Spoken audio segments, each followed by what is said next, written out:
Beni dünyanın her bir yerinden izleyen vatanımın güzel ve değerli insanlarını saygı ve sevgiyle selamlıyorum. Selamünaleyküm değerli dostlarım. Bugün gurbetçilerin en çok sorduğu konulardan biriyle karşınızdayım.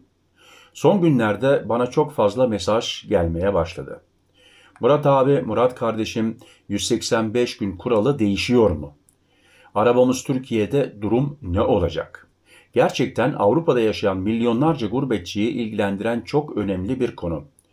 Bu videoda sizlere 185 gün kuralı nedir, neden uygulanıyor, kimleri etkiliyor ve değişme ihtimali var mı?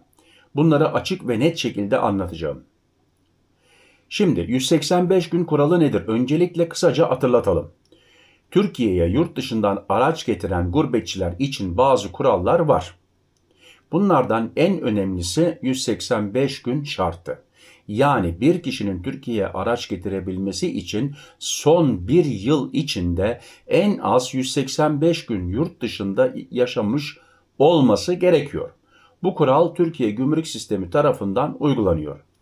Amaç şu: Türkiye'de yaşayan kişilerin yurt dışı plakalı araç kullanmasını engellemek. Peki araç Türkiye'de ne kadar kalabilir? Gurbetçiler araçlarını Türkiye'ye getirdiğinde araç maksimum 2 yıl Türkiye'de kalabiliyor. Değerli izleyiciler, hemen burada dile getirmek istiyorum. Avrupa'dan emekliyseniz bunu belgeli olarak sınırda gösterirseniz 2 seneden sonra birer sene, yani 4 seneye kadar uzatma imkanınız var.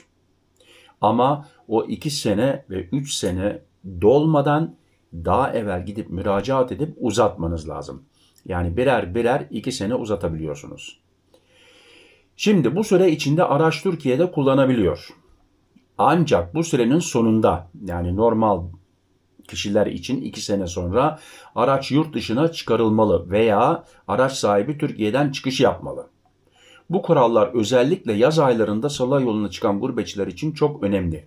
Araç sahibi Türkiye'den çıkış yaparsa, bunu da hemen dile getireyim değerli dostlarım, taahhütname vermesi lazım. Araç nerede park edilmiş ve kimsenin kullanmayacağına imza atması lazım. Taahhütname vermesi lazım. Kendisi Türkiye'de değilse onu hiç kimse kullanamaz. Ne eşi kullanabilir, ne çoluğu çocuğu kullanabilir. Peki neden bu konu tekrar konuşuluyor? Son zamanlarda sosyal medyada ve bazı gurbetçi gruplarında şu sorular çok sorulmaya başladı. 185 gün kuralı değişecek mi? Bu süre kaldırılacak mı? Daha esnek bir sistem olacak mı?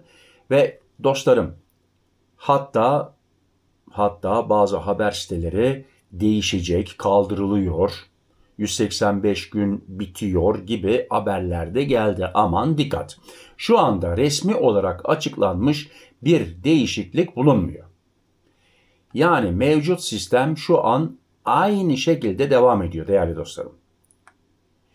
Peki şimdi biz bunun neden değişmesini istiyoruz? Gurbetçiler neden istiyor? Birçok gurbetçi bu sebeplerle bu kuralın değişmesini istiyor. Örneğin Avrupa'da çalışan ama Türkiye'de uzun süre kalan kişiler, tabii ki emekliler, iki ülkede yaşam süren kişiler, bu kişiler bazen 185 gün şartını doldurmakta tabii ki zorlanabiliyorlar. Bu yüzden bu konu sık sık tartışılıyor. En büyük yanlış bilgi. Burada çok önemli bir noktayı da söyleyeyim değerli dostlarım. Bazı sosyal medya paylaşımlarında yanlış bilgiler dolaşıyor. Biraz evvel dile getirdiğim gibi. 185 gün kuralı kaldırıldı gibi haberler zaman zaman çıkıyor. Aman dikkat. Aman dikkat. Ama şu anda resmi kurumlar tarafından açıklanmış böyle bir karar yok. Bu yüzden gurbetçi arkadaşlarımızın resmi kurallara göre hareket etmesi çok önemli. Şimdi dostlarım, devam etmeden hemen şunu da dile getirmek istiyorum. Ben her gün bu haberlerin peşindeyim. İnanın bana. Herhangi bir değişiklik olacak olursa anında bu kanalda, Murat Bozdağ'ın İsviçre Haber kanalında, ekranda. Sizin yapacağınız tek şey abone olmak, zili açmak. Şimdi özetle dostlarım, 185 gün kuralı şu anda devam ediyor. 1.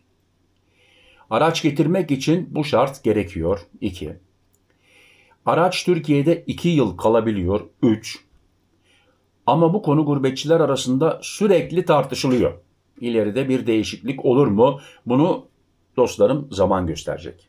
Hatta ve hatta bana yorumlarda siyaset üzerinden yazılıyor. Yok seçimler yaklaştı da şöyle de böyle de. O konulara hiç girmek istemiyorum. Bilmiyorum. Göreceğiz. Göreceğiz. Ne olacak, ne biteceğiz göreceğiz. Evet. Kaldıracağız denmiş de olabilir. Şöyle de olabilir, böyle de olabilir. Bir şey diyemem. Ama şimdilik kaldırılmadı. Ama bakarsanız kaldırılır. Biraz evvel dediğim gibi ben bu işin peşindeyim. Her gün haftada 7-24 haberlerin peşindeyim ve en son gelen en yeni haberleri sizlere burada sunuyorum. Şimdi ben de size bir sormak istiyorum. Siz ne düşünüyorsunuz? Nasıl olmalı? Bir fikriniz var mı? 185 gün kuralı değiştirilmeli mi? Yoksa böyle kalmalı mı? Yoksa başka bir kanun kural mı olmalı? Yani tabii ki Türkiye diyor ki yabancı arabayı plakayla şu kadar kullanabilirsin, ondan sonra çıkış yapman lazım. Yoksa önüne gelen götürür yabancı plakayla arabasını 10 sene kullanır, 15 sene kullanır ve vergiden kaçmış olur. Tabii ki Türkiye diyor ki sen burada araba kullanmak istiyorsan ya buradan alacaksın, vergini ödeyeceksin veyahut da 2 senede bir giriş çıkış yapacaksın. 185 gün kuralını uygulayacaksın. Onun için tekrar sizler ne düşünüyorsunuz?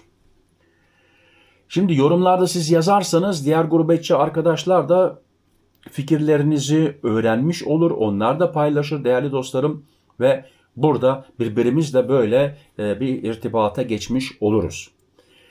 Değerli dostlarım hemen aceleden dile getirmek istiyorum. Gene bu sabah haber sitelerinden gördüm. Tekrar bir vatandaşımız sınır kapısında nakit para kaptırmış. Yani kaptırmış derken beyan etmemiş. 10.000 euronun üzerinde tekrar paraya el konulmuş. Onun için bunu da dile getirmek istiyorum. Beyan edin veyahut da banka üzerinden gönderin. Belki diyeceksiniz gönderemiyorum, yastık altında biriktirdim. Değerli dostlarım o zaman 10.000 götürün. Daha fazlasını götürmeyin. Arabada 2 kişiyseniz zaten 20.000 euroya hakkınız var.